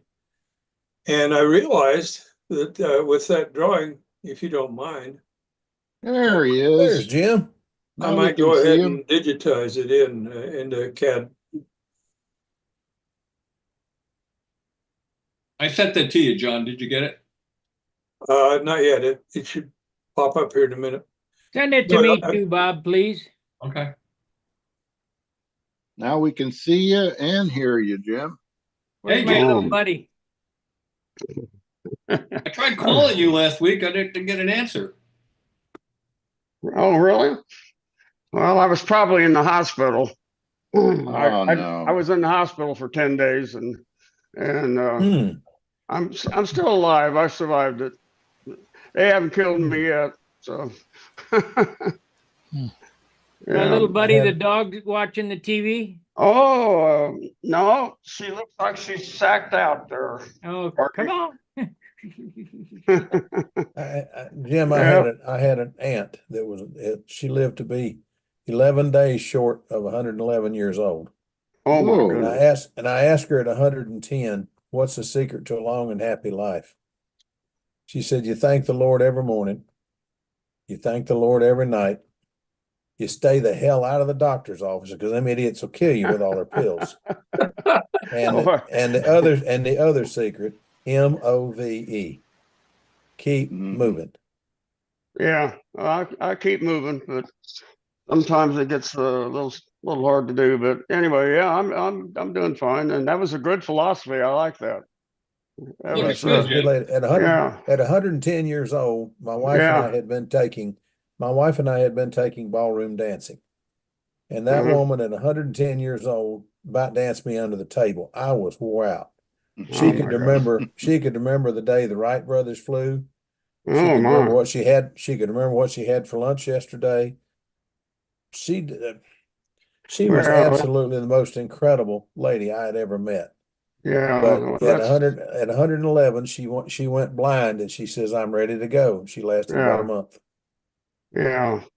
Yeah, and it's a shame. I've got well, I don't want to get started on stories, but I got an aunt that's 86 in perfect physical condition, but her Alzheimer's is so bad she don't know where she was an hour ago. Yeah. She couldn't tell you, but I've she seen goes that out and too. walks when the weather's good. She walks 2 miles a day. I mean, I can't walk 200 feet, and but she does okay. Anyway, so but I'm I'm back and kicking. So how's things Well, it's going good with to see you, everybody? buddy. Oh, thank you. As Bill Werwich said one time, it's good to be seen. And not It's viewed. Better to be seen good to than be viewed. seen. Yeah. Yeah, Good better to be seen than but viewed. not That's Yeah. true. viewed. Yeah. I'll give you a call, Bob. I didn't know I missed a call from you. I'll give you a call tomorrow. Well, I called you a couple of times when I was over. We take food over to my brother-in-law, and I go to the car while my wife takes it up to him. And usually she's there for half an hour or so. And I call you quite often, and you're never home. Actually, probably you have that, who's calling, and you just don't want to answer. No, I'll have to give you the number of the hospital. You can catch me over there. I want that thing that Gary Sinclair's got. He's got something that Yeah. it answers and you have to do something for it to put it through. Yeah. I wonder if that would I wonder if that would stop all these dadgum Medicare calls. Man, I get 10, 12 a day. Yeah. Ridiculous. And Yeah. it's all automated calls. I have a landline phone like that. If it's a computer call, it'll ring twice and then it cuts them off. But if it's somebody I need like something Bob like that. calls on his cell phone or whatever, it's not going to do that to him. But these sales calls and wanting to repair your roof and all these things, Yeah, you want to sell Well, I your got house? Oh yeah. Yeah, I got I one of want to those say yesterday too. no. Yeah. I know that. You buy your house, we'll give you a good price. That's okay. Oh yeah. Funny how I they're told- always timing these. What you showing us, Bob? I want Bob's opinion. Yeah. Them guys are always taping their hinge lines. Yeah. Do you think these hinge lines need to be taped? Yep. You do, huh? Yep. Even though the pivot point is back into the stab? Yep. Yeah, there's no gap. Yeah, there's no gap. Air still gets through there. There's a gap. It's just going in a circle. Yeah, I thought that one time too, that would prevent that, and I was told by one of my aerodynamicist friends that it wouldn't. But I'm not so sure that every airplane needs to have the gap sealed. I think when you're doing the hinges that way, I think you're getting enough of a sealing, enough of effect that it, the only way you're going to know is if you seal them, and sealing that would be difficult, except if you seal it the way my son's been doing it, like the sailplane guys do. You take two pieces of packing tape, put one down face up, and then put one down face down against it, leaving about 5/16 of an inch exposed of the sticky part, and then make the whole thing about 3/4 to an inch wide. Put the sticky part on the fixed surface and let the part that's not sticky, the double thick part of the tape, out over the hinge line, and then it won't come back through. I don't know if I explained that well or not. I understand. So it's not attached to the And movable part? and that works. No, it's not attached. It's like a flapper valve. Yeah, it has no binding whatsoever. The only thing I don't like about it is the visual. You see the tape on top Well, and it's bottom. not pretty, You have but to it do works. top and the bottom. You got to Okay, yeah, seal so the both top and bottom. That's you got to do top and bottom. And one of the I think I'll just leave it as is and not tape them. I've never taped them like this. I don't notice. I taped it one time when Bob Whiteley wanted me to tape them, and I almost hit the ground. I said never again. So. Well, some airplanes need it, some don't. Some like it, some don't. I think it's a personal thing. It also depends on how much your airplanes weigh too, doesn't it? I don't know. I mean, there is leakage through there, and it does cause an effect. Well, we got a guy around here, Ted Winterman, that built airplanes that have a 1/4 inch gap, and they fly fine. Does he Yeah, I ever wish tape I them to knew see what if they- happened Did he ever to tape them to Ted. see if they fly better? No, he never did. No, There's somebody posted in the forum, the Mark, about there is some opinion that a small amount of gap, and I'm talking about a small and even amount of gap, can be beneficial. And I don't know what he quoted on it, but anyway, it's something to think about. But in most of the people that I know, and in my own experience, sealing the gap makes a difference. I think the operative word there is a consistent or even gap. If you had an even gap, maybe, but if it's not even, when the thing rotates, you're going to have one will close up more than the other, and that will cause an effect. Yeah. I flew the brand new Caprice I did. I flew it without hinge sealing tape, and the original one I had didn't have hinge sealing tape, and the one I used at VSC for so many years that didn't have any hinge sealing tape, and it flew great.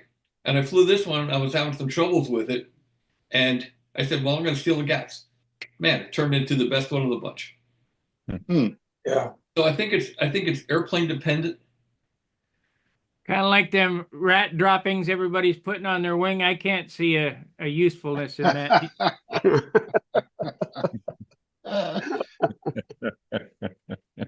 I like the trip strips better. Got We're away not- with words, Sparky. Yeah, we're not going 100 miles or 200 miles an hour. I can't see it. That don't matter. If it passes through air, it moves air, it makes a difference. Yeah. The guys all told me an HO slot car was too small to make for aerodynamics to make a difference. No joke.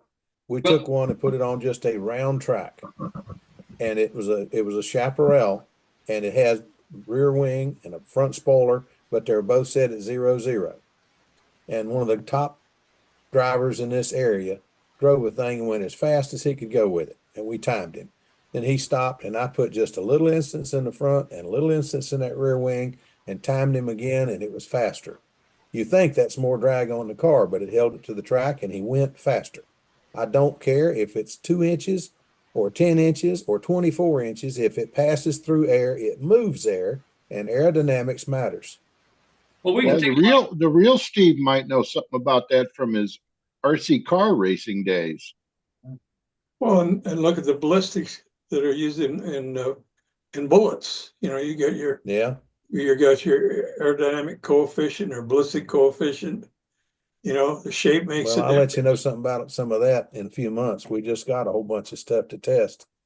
And I think we're going up Sunday evening and start testing a bunch of that. They 22s, they've finally remastered the molds on 22s after all these years. And some of the new bullets are coming out with these precision tips on them, red tips on them, that absolutely you could break it off with your fingernail. But passing through the air, it goes straight until it hits something. And they say that it's all this percentage more aerodynamic and more accurate at 100 yards. I'll let you know after Sunday. I don't know. We're going up to an old chicken house and shoot. Oh, geez. You can take a little comfort in knowing that even the big airplane companies and the military airplanes, after they build them, they put tufts on them. They take the little tufts of wool or whatever. They tape them to the airplane, and they fly the airplane, and they have an airplane next to it videotaping or photographing it, and they can see how the air flows, and they put little veins and things all over the airplane to change the. If you ever go to the Pima Air Museum or the Air Force Museum and look at the Century Series fighters, in particular, the Sabres and all of them, and they have little tiny veins that were added on after the fact all over the airplane.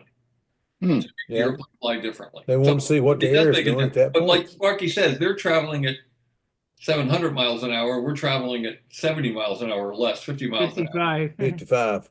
But there still is air passing over. It's still aerodynamics apply. I know we ought to take a drill bit and drill holes every 1/8 of an inch, just like a golf ball. Because a golf ball won't fly without the dimples on it. Yeah, well, there you go. I mean, Won't fly the there's same. so much about aerodynamics we don't know. Here's a good thing. The Genesis I flew at the Nationals this year, the twin rotor Genesis. I pulled that out of the car with like 3 or 4 flights on it and decided to use it and started trimming it. And the only problem I had with it, really the only problem, was the top of the hourglass, the second corner at the top. The airplane wouldn't turn that corner perfectly clean. I had to nurse it around that corner. Well, I got all the way up to top 20 day. In the morning of top 20 day, I was down at the team race circles. That's where Rick and I were practicing. And we got a little late. And I said, I got to get back up to the circles. So I was putting it in the car hurriedly, and I broke the inboard rudder. I cracked it, and it wasn't bad. And I just put a little CA in there, pulled it back, but then it had less than a 16th of an inch of offset. Right?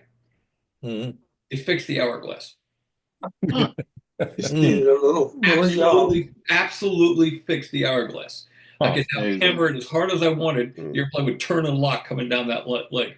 So what I'm saying to you is, no matter how carefully we build these airplanes, and the only thing you can say about those airplanes overseas is they're built in molds and they're assembled in molds. They're more accurate airplane to airplane than ours are. And each of our airplanes have so many little chance blueprinted items in them that either make them fly well or not so well, that it's a crapshoot. You could build 20 airplanes of the exact same design, the exact same way, and you'll have 4 of them that'll be exemplary, 4 of them that'll be good, 4 of them that'll be so-so, 4 that'll be and 4 semi-bombs, or bombs of the same exact airplane. It's just how it is. Density of wood location. Yeah, and just minor little things. I mean, that little thing on that rudder. I mean, I bet there wasn't even a 16th of an inch difference from what it was before, and it fixed it. So I think we assume when we have a good airplane and we have a feature or two in it, we say, well, that feature made it fly good. Well, we don't know that for a fact. Isn't that why Billy cuts on his airplanes? Yeah, and Gieske did too. If you ever looked at the airplanes he flew, there was Scotch tape all over them where he cut things and put them back on, and trying different things. Where stamped, not like 1968 is the famous one, where he changed the length of the flaps. Yeah, the flaps. They had several airplanes had the flaps cut in pieces at the tips. They were taped it in place, and I'm not sure that he ever got one flying the way he really wanted it to, but I think it shows that even if we're completely careful building them one to another, there are going to be differences in the way they fly because of the infinitesimal little changes in alignment of one piece of the airplane or 2 pieces. The chance blueprinted ones fly good. The ones that aren't chance blueprinted don't fly good, and you have to try to fudge them until they do. I don't think anybody has the answer to how to make a perfect airplane. Well, No. you're right about building them in the molds, and I know you know this, Bob, because you've been teaching it, but jigging that thing up as you assemble it, that was the breakthrough on the twins to get them to fly better. Yep. They had a lot of potential, but you couldn't get one plane to the next. With like you said, some would be real dogs, and it works. It also works on the single engine. Think about this. How many people here have been flying since the 60s? I have. Okay. Well, used to. All right. Okay. So we were all flying Noblers and stuff back then, right? Something that was. Now, how many of those airplanes we flew back in the 60s had adjustable lead outs, adjustable tip weight, removable tanks, adjustable control systems, adjustable ratios, or adjustable so you could adjust the elevator flap neutraling? How many of them had that? I never had Absolutely zero. Zero. Zero. And every now and then you still get a good flying airplane, and every now and then you get one that wouldn't fly well. Think about how many of those airplanes that didn't fly well might have been fixable with all the adjustments we have today. Oh, yeah, Yeah. Yeah. Yeah. yeah. Yeah. I had a Nobler and then I built the Thunderbird 2 and it was a dog. I couldn't, and yeah, I know it could have been better now, Yeah. just I didn't know how. We didn't have the availability of the adjustable features. Yeah. We just been able to move the lead outs. I mean, think about how much better we could have made our airplanes fly. Oh, Yeah, yeah. ain't that the truth? Mhm. Mark, good to see you, buddy. Happy belated birthday. Hi, everybody. Hey, Mark. Mark. And Mark Got John cousin, how Suplak you in here doing? too. Yeah, we didn't say hi to John and John. Sukolek. Where's John? Well, he There he snuck is. in. He's Hi, in the everybody. middle. How are you, John? Hey, John. I'm good, thanks. I don't Just think snuck we ever in. said hi to Stuart either. Yeah. Oh my goodness! I tried to ask him about what beer he was drinking. Well, here I too. thought we did say hello, hi to Stuart, but if we didn't, hi, Stuart. But Hi, he's Stuart. Canadian. He's used to it. Maybe it was when I walked away.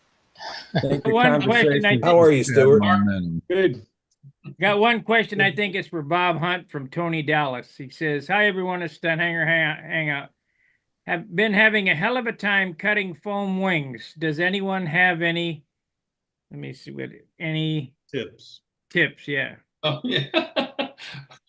How long is this program? Is this what, 4 years long? Or Yeah, that's kind of a pretty general question. that's pretty, uh, Cut I a got lot of them. Throw a lot of foam away. well, I've been cutting foam wings commercially for 53 years, and I still learn stuff. There's. I think the important thing you need to do is get a proper power system that allows you to adjust the heat. And you also have to have a bow that allows you to take up the slack in the wire, because when you heat the wire, it'll expand. You need something to take up the slack. So whether it be a spring or just two pieces of music wire that bow down and pull them together with the wire. So when you heat it up and the wire expands, it still stays tight. Otherwise, you'll dish out the wing. And you got to be able to control the speed. You don't want to go too fast. You don't want to go too slow. And you have to develop a feeling for the wire inside the foam. You just can't force it, because if you do, you get the root and tip going faster than the wire is in the center, and you're going to cut right through the high point of the airfoil. So you got to make sure that wire stays straight while you're cutting. And that means you have to kind of develop a feel for the wire going through the foam. It's a little bit esoteric, if you will, And the only way to do it is to just try some. The only way to do it is to do it. Just to do it. Back in the 80s, R.C. Mahler had an article and a diagram for building a foam wing cutter. And it was kind of ingenious in a way, because you could have a really, you could handle the taper, all of that. But it only cut one side at a time. And that was because it, like Bob's saying, it had the rods going off this way, but it also, the bow hung on and hung under the table. So the weight of the whole bow itself was also contributing to keeping that wire tight. And then you had some little clips that clipped onto the wire and pulled it through and did the cutting. But you had the leaf on the back. There was a hinged leaf, and as that would fall, that's what drove the wire through the foam. I never did it that way. I just did it by hand. All my wings are cut by hand. And you have to develop a feel in a tapered wing to enter the foam at both ends at the same time and exit both ends. So you're going to have to set up a proportion. You're going to have to accelerate the root end, but you got to do it subtly so that you enter and that's why you want to cut from the leading edge back, not from the trailing edge forward, because the more critical part of the wing is from the leading edge to the high point, and then it's a fairly flat, gentle curve from that point back. So you kind of want to come into the leading edge and then pull it up over the wing and try to get it parallel all the way back to the high point, and then you start the taper. You start accelerating the root more than the tip. so you can get them to come out at the same time. It's just that it takes a lot of fuel. And of course, as you go the other way, you got to have that fuel opposite now. You got to, do this and then do the opposite when you do the other side, because the taper is going to be opposite. The other thing you want to do, and don't ask me how I know, is you don't want to pin the templates on facing different ways on the wing and cut a propeller. That would be fun. Don't ask me how I know. Well, you were trying to make a helicopter rotor that you could turn from the center. Well, actually, years ago, back in the 70s, I was contacted. Anybody know what the Kremer Prize was? Yeah. John, tell them what the Kremer Prize was. Wasn't that man-powered flight? Man-powered flight across the English Channel Thank from you. England to France. Man-powered flight.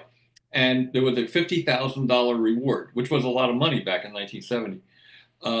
And everybody was trying for that thing. And I got a call from Rensselaer Institute up in New York, and their engineering department, their kids wanted to try to win that prize.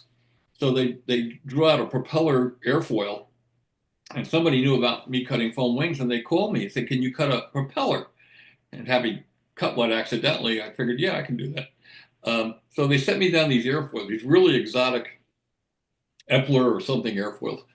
And I said to the guy, I said, because I had to cut a helix, I had to cut them in, I had to actually put a into it.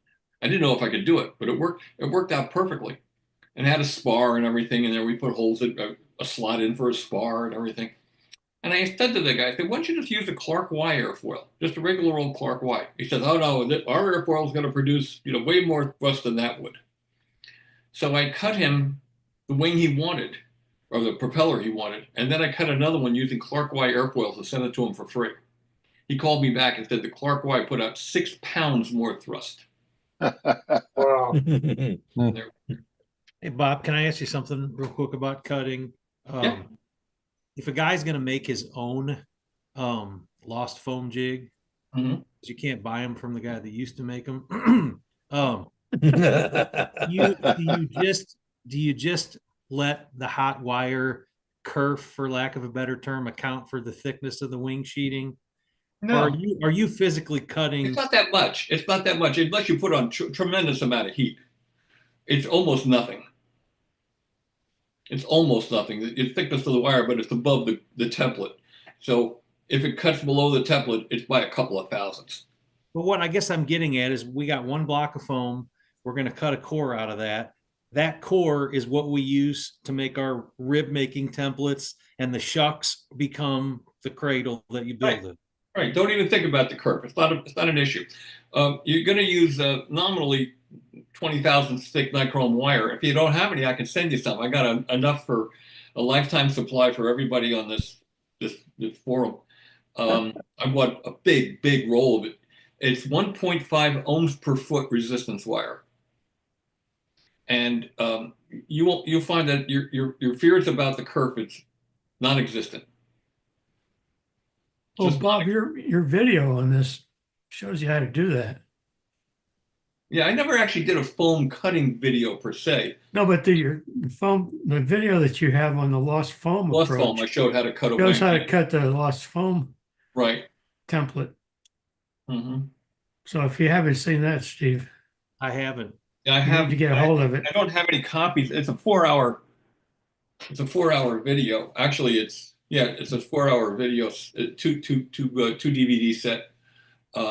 And I will be able to get more of those done. If you want one, I can, but I have to get. I mean, I would certainly buy one if I could. I have to get a run of them. Yeah, I mean, I'll sell them for the cost of what it cost me to have them run off and ship them.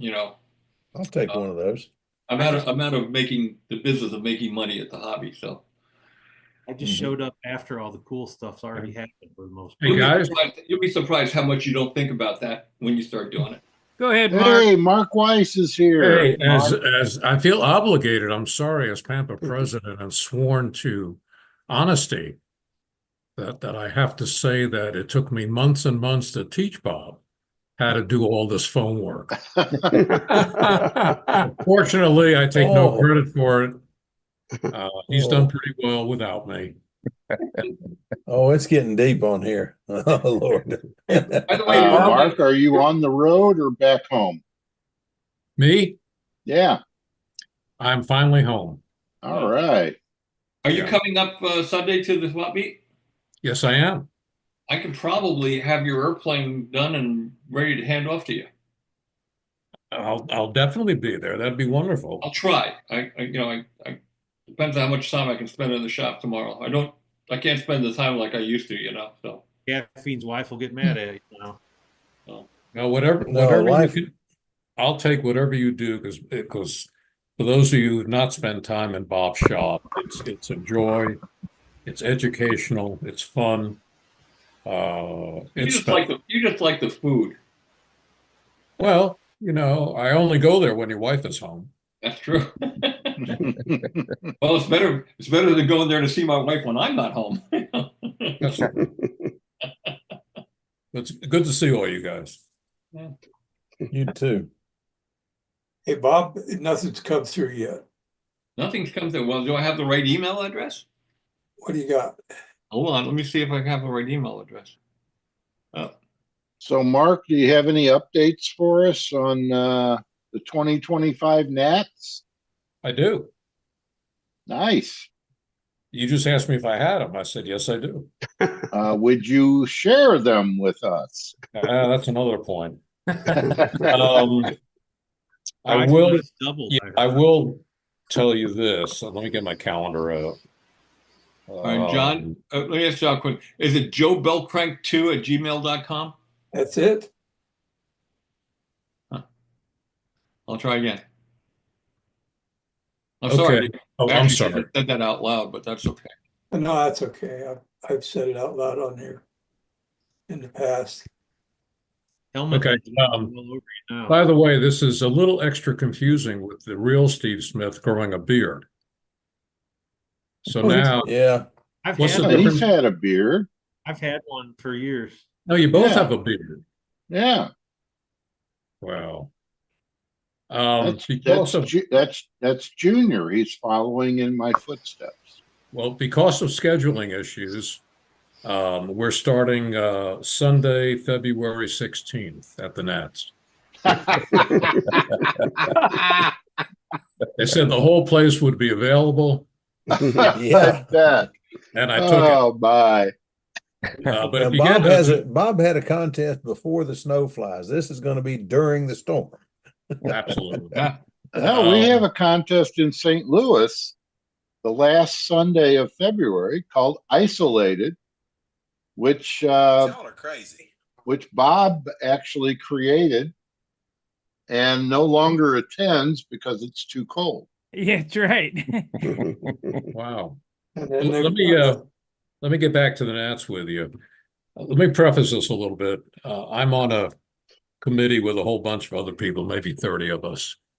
And we included John Paris because he's very knowledgeable about the Nats and did the last three, and now he's taking leave of absence, which I would too if I were him. The AMA board, for whatever reason, and I don't know the reason, and that's okay. They want the Nats to be as condensed in a time frame as possible. Of course. Not to ruin it, but not to spread it out. I don't know the reason. Maybe there are other events. Maybe I don't know. And the planning is done about 2 years in advance for the dates, and the dates meaning what SIGs fly when, and then they have to throw in, if necessary, World Championships and other big events that are held in Muncie. And I'm guessing part of this is also, to make sense, revenue flow. It's all there's about a the lot of money. costs associated. So when the meeting started, I made it clear that I wasn't happy with starting weekend for the next 2 years, which is the July 4th weekend. They understood that, but pointed out to me that this has been done many times in the past with Pampa, obviously before I got there. And I said, well, that's fine, but I just see much more crowded roads. I see more expensive hotels.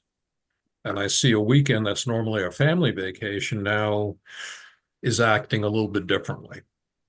So they weren't in a position to change it. John brought up, I said, John, if you have anything to offer, go ahead. And, he's not shy. So well, if you're going to do that to us, then we want that Saturday that you cut out. Okay. And we got that. Oh. So 2025 Pampa Nats, call it what you want, is July 6th through 12th. And that's 7 days. Okay. Now, there's a potential housing conflict that you need to be aware of, and some of you probably are. I didn't realize how big it is until I did some research with John. The second weekend, and I think it's that Saturday or that Sunday, I can't remember, there is a triathlete event in Muncie. And in looking at it, I found a number around 880 entrants. Yeah, That's just the Iron Man. That's just the runners. Almost Then as you many as we have in Stunt. Yeah, well, maybe we can get them to run around the circle or something. It's huge. It's absolutely huge. So one of the things John and I are talking about, because we haven't appointed the new ED for 25, so right now I'm sharing thoughts with John.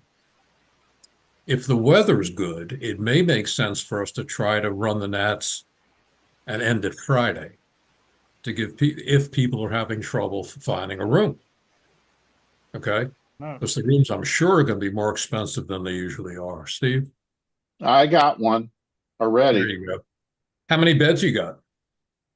2. Well, that's okay. I would recommend people looking into Airbnbs, Yeah. especially if you have 3 or 4 other people to do it. It's cheaper. It's a different experience. Those who are doing it are absolutely loving it. I'm not knocking the hotels. We're just kind of looking out for your benefit. Mhm. Another issue of running Saturday is it's top 5 and Walker Cup. Okay. Most people leave before then, Mhm. which often bothers me, but I completely understand it. When you have the cream of the cream and only 25% of your people are there, it takes a little bit of the sparkle out of it. At least for me, it does. Yeah. We did that on a Friday. That might make sense. Unless people are going to leave early on a Friday. So I can tell you what the days are. We don't have a new ED, so I'm trying not to rope that person into my constraints. Okay. I think I sent a letter. Well, it went through Chris. You may have gotten a letter either from Chris Rudd or me Got it. outlining the fact that we need some people to step forward and be considered to be the event director for the 2025 Nats. Mhm. And I also put in there one stipulation that I made when I accepted the position of Pampa president is don't look at me to do it because I'm not going to do it again. That is not the responsibility of the Pampa president. It has been done in the last 4 years by Pampa presidents before John came because no one else would. But that's a lousy way to do a job. I think it should come from people who are members of Pampa, myself. It's our event. It's our event. I mean, it's under the auspices of AMA and we follow their rules, but they created a SIG so we would operate it. Well, I volunteer Mark Gerber to do it. There you go. Okay, any See seconds? that look? I'll second it. Mark, you're Oh, looking I kind thought Bob Hunt might do it. Bob Hunt's done enough of that over the years. of so Somebody just stepped on a duck. so here's the issue with it. The Nats is such an important event. It's the basic reason it was the germ for the seeding of Pampa itself, to run the national event and to protect precision aerobatics at the highest levels. And Why does the AMA treat us so bad? I guess it depends how you define that. Well, Um, here's the date you're going to get on July 4th. Take it or leave it. oh, that I can't answer. I don't like that, Sparky, and one of the reasons I don't like it is that we bring as many people to the Nats as anybody. It's More. not that we're just little control line. We have a whole bunch of people coming. So the issue I have right now, Sparky, and not addressing it is uh, the guy who's been supporting me for the last couple of years really well is Chad Boudreaux, and he's leaving. He's Yeah. leaving in 2.5 weeks. So I need to politic with who's ever next and get those dates changed at least for 27 and on. If I can get 26 changed, there's a board, and I've never sat in front of that board, but they're the ones. July is the windiest month of the year there in Muncie, and it's the hottest month. Well, the problem with not doing it in July is you don't get the kids to go. All right. Last year with the How many World, kids do you see? Not many. well, I don't want to take away from their opportunity. So the Nats is basically all of July. Okay, there's the only way you can move yourself is by getting someone else to move themselves. And I didn't have any volunteers from the other SIGs, really anxious to do that. And I understand that. I'm not blaming them. Well, at this point, that part's academic. We got our dates. Yeah. We got 7 days. We got it for the next 2 years. The AMA and Chad and some others, David, myself and others, we got the runway. And we couldn't have done that without AMA agreeing and paying for it. So I think, it's probably not the smartest time for me to put up smoke signals, and march around headquarters. Make waves, yeah. I'm sorry? You don't want to make waves now. You got a big chunk of what you wanted last year, this year, Yeah, and I know that they enjoy the Worlds, and I'm sure they're going to put in a bid before 20 years. I'd be shocked if the Worlds is not back in 10. I'd really be surprised. The next two are set. One looks like Italy. I think Italy is next. I'm not positive, and one may be France. I could be wrong on that, but there are two, or Australia. One of them's Australia. One's Australia. Yeah, Robbie was telling me that. So we got a week. If you fly in earlier in the week, you're going to bump up against, that weekend. We have 7 days to get our job done. John and I formed a committee called the Nats Committee, and that's really was formed so we don't have this, and Bob is very familiar with it, Sparky probably is too, of having this fire drill sometime early in the year to find an event director for the Nats. It's crazy. And I'm not willing to do that again. So At some point in time, we're going to have to assign someone to do it. You can't. It's a volunteer. Well, I can't assign. I don't want somebody who's been going to the Nationals for many, many years that have never contributed in any way, shape, or form. You tell them point blank, it's your turn. Absolutely. Not having a national, then it's on you. Yeah. Look, I put that in my note that I want to thank all those guys who've done it many times, like Paul and David. But the great majority never have. That's right. The great majority, and a lot of people who are top flyers have never done it. Absolutely. And year after year after year after year, they fly and complain, but they never go out and run the thing. Yeah. So AMA wants the name by the end of the year. And I understand that. They want to make sure that this is really going to happen. Well, that's coming real quick. So I'm not going to wait for a name until the last week of December, nor am I going to put mine on. And I've said to the troops before, and I mean this sincerely, if it comes down to there's no one to run it, then we're going to skip it. Yep. And maybe that will wake up some people. Yep.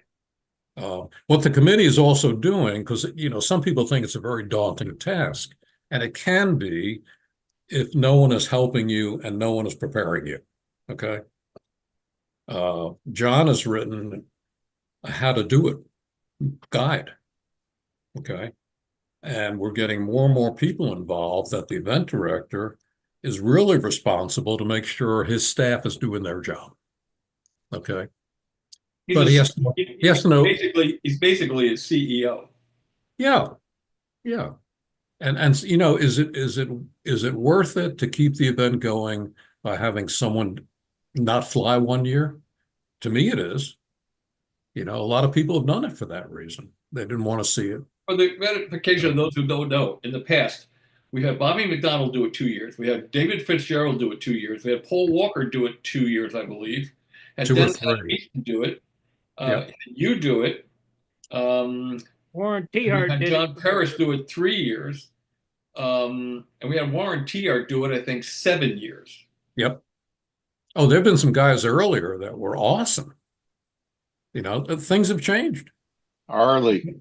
You know, and I think things have gotten more selfish. You know, it's on tape. You know, I've said it. I believe that.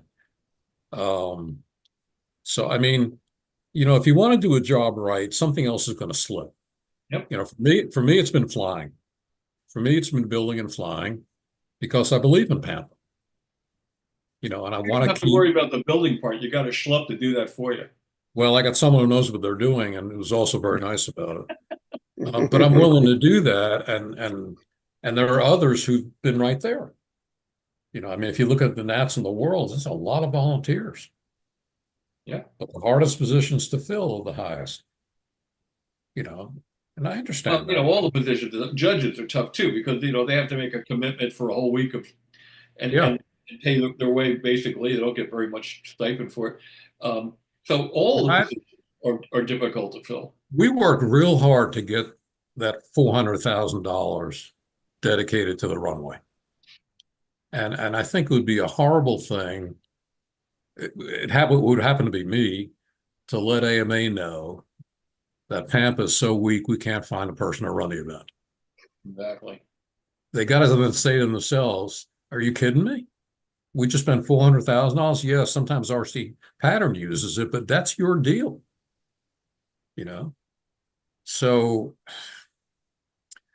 I'm sure there are some people out there that are saying right now, "Oh, he's worrying he shouldn't have to. Someone always steps up at the last minute." Well, I think hope is a bad strategy. You know, I really do. So that's our deadline. We need to find someone. They don't have to be a great pilot. I'll tell you, I don't think they have to know how to fly a control line airplane. What they need to do is be fair with people, you know, support the event, learn what to do, and we'll help them find a great staff. You know, John is going to be there to help. I'm going to be there to help.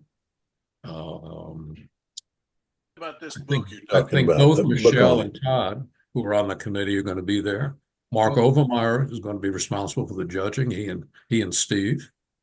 You know, there's most of it's there, but without a leader, it's crazy. It's just crazy. So, if you think of anyone, someone did recommend a very qualified person who came back and said, and I understand that he just ran a big event, and he did for the first time, and let him get a little more experience under his belt, and then he'll come back. And that's fine. That's fine. At least, you know, he's pitching in there and doing his part. I know Bob and I have talked about this before, and I'm sure Jim could also, and John, we could come up with 20 names right now of people who either could do it or should do it, right? Or both. But, you know, I've had people say to me, you know, I just can't do it. I said, what does that mean? We won't name any names, but we've had people who said they would, and then when you put them on the spot, they say, "Oh no, I can't do it." Yeah. So, you know, I love that week. It's just, you know, it brings so many people together. It shows that control line stunt is alive and well, you know, with some, you know, with some obstacles in front of us, no question about it. But if we can't do a good Nats, what are we doing? You know, what are we doing? So any help you can give, you know, when I call people, that they know this time of year why I'm calling. You know, and I'm not asking them to say yes. I'm asking them to be, would you be considered in a pool of people? That's what I'm trying to do. Let's get 3 or 4 people that said, you know, with help, I'll do it. And then the committee will get together and select who might be the best one. And let them pick their assistant. If they need help, we'll find the assistant. So you got the dates. This isn't, you know, doom and gloom. It's just reality. You know, you guys, most of you guys are in a club. You know who does 90% of the work, 10% of the people. It's always been that way. Hey, Mark, given the dates, and I don't have the history or the knowledge base that most of you guys have, but would it be worth considering moving the unofficial events from Sunday at the front to, now that we have Saturday at the back end? That's a darn good idea. It's a good idea. That keeps more people around for Friday. And you probably pick up a few extra people that can't be there 4th of July weekend. You know, John, it's possible. My first reaction was, I think a fair number of those people don't plan to spend the week there. They come and plan for 2, 3 days, and they go home. Yeah. So we'd be forcing them, some of them anyway, to stay. So it's not a crazy idea. Let me just. I mean, they could still come for 2 or 3 days, but just at the back end. They could come later in the week, and then they'd be there for the end of the show. Yeah, if they don't live that far away, they could leave and come back. Of course, they wouldn't be there for the end of the show because they'd be flying on that day, and they wouldn't be up watching the Walker Cup fly. Well, if you do the fly off Friday. Mm-hmm. Well, that's true. If you do it on Friday. I mean, you were talking about that. Come a day early, and they but watch if you did that, and then they could fly on Saturday. Yeah. Anyway, just a thought. I hope you can. I hope you guys can appreciate that. I know you can, but you know, the last thing I want to do is make a lot of commitments for a person who's going to be running it. You know, I'd like that. And if that person was on this call, it'd be so much easier. You know, they could take the notes and say, "Let me think about. I don't know, you know, the answer right now. So now it's going to come secondhand through me, which is okay. But you can imagine the more meetings we have, and if we don't have an event director, you know, if there wasn't a chief surgeon at a hospital, I don't think I'd be operated on there. You know, I just, you know, if you don't care that much about me, I'm going to find another place. So my last goal, my biggest worry is canceling it, but it's an absolute reality. Okay. And my dear friend who's on this call made me aware of that when he called me and said, "Tell me it's not true. Tell me, Mark, that you're not going to, you know, you're going to run the 2019 Nats." It was Bob.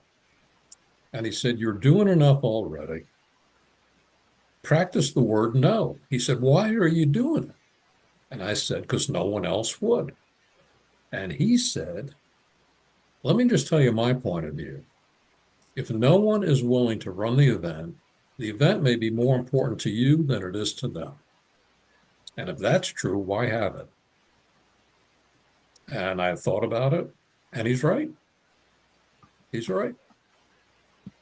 So it's on my calendar already.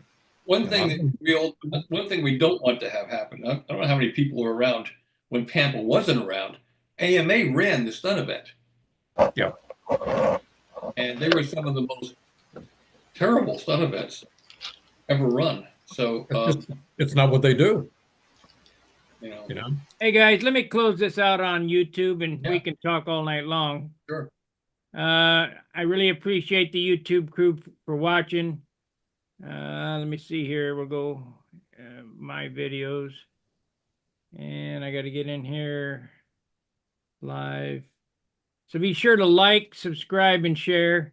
And if you want to continue this conversation, if you come into Stunt Hangar and go to the link, you can come in and join these guys and stay on till midnight, 1 o'clock in the morning. But we only run it 2 hours on the YouTube side. So thanks for watching. We'll see you later. Fair winds, tight lines. See ya. See you, Sparky. Thanks, Sparky. We off now? Thanks, Sparky. Yeah. Steve, Off now, thanks. Sparky? Steve Smith, thanks for sending.